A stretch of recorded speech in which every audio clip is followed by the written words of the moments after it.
आज आपण बघतोय आज कोण कुठे चाललं, म्हणजे ना विचारसरणी राहिली नाही, ना काही पक्षाला ध्येय धोरणही राहिली नाही। पण वंचित बहुजन आघाडी असा एक पक्ष आहे की एकही माणूस हल्ला नाही, उलट इनकमिंग चालू आहे या पक्षात।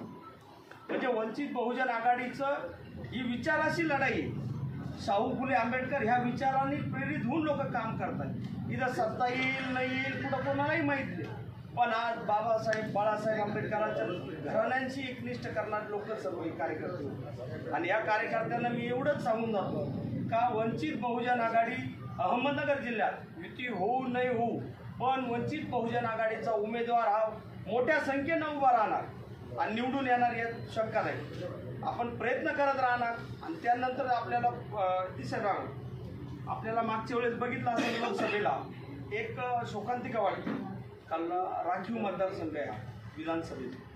का राखीव ज्यावेळेस होतो त्यावेळेस एक वर आकलन केलं जातं का हा समाज इथं जादा आहे, तर त्यावेळेस हा मागासवर्गीय राखीव म्हणून आपण याची गिनत केली। पण ज्यावेळेस संजय सुद्दान म्हणून आपल्याकडे जे उमेदवार लोकसभेला उभे होते 4665 मतदान झालं, ही शोकांतिका वाटली।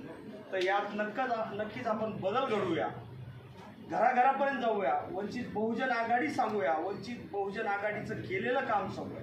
मराठा आरक्षणासंदर्भातील पाठिंबा असो, ओबीसी आरक्षणासंदर्भातील पाठिंबा असो, मुस्लिम 5% आरक्षण दिलं त्यासाठी मुंबईला विधान भवनावर केलेलं आंदोलन असो, सध्या बाळासाहेब आंबेडकर असो, त्यावेळेस तर मीही येलो गार्डन पोलीस स्टेशनमध्ये अटक झालेलो म्हणजे त्या मुस्लिम आरक्षणासाठी। म्हणजे हे काम आपण ह्या लोकांपर्यंत जोपर्यंत सांगत नाही तिथं आपण कमी पडतोय।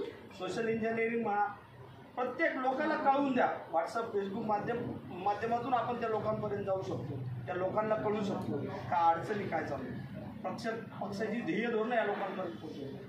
इथं कोणाचीही तुम्हाला गरज भासणार नाही। ज्याला जिल्हा परिषद लढायची, ज्याला पंचायत समिती लढायची, त्याच्या कुवतीप्रमाणे त्याला ते तिकीट देण्याचं काम आम्ही बांधील आहोत। का आज तुम्ही आमच्यासोबत आहात तर नक्कीच उद्या तुम्ही त्याचे दावेदार आहात। नगरपालिका असो, ग्रामपंचायतीला कुठे तुम्हाला उमेदवारी मागण्याची असेल तर निसंकोचपणे कोणालाही 1 रुपया न देण्याची मी तुम्हाला इथून देतो, शाश्वती देतो, मी तुम्हाला AB फॉर्म देण्याची जबाबदारी माझी राहील।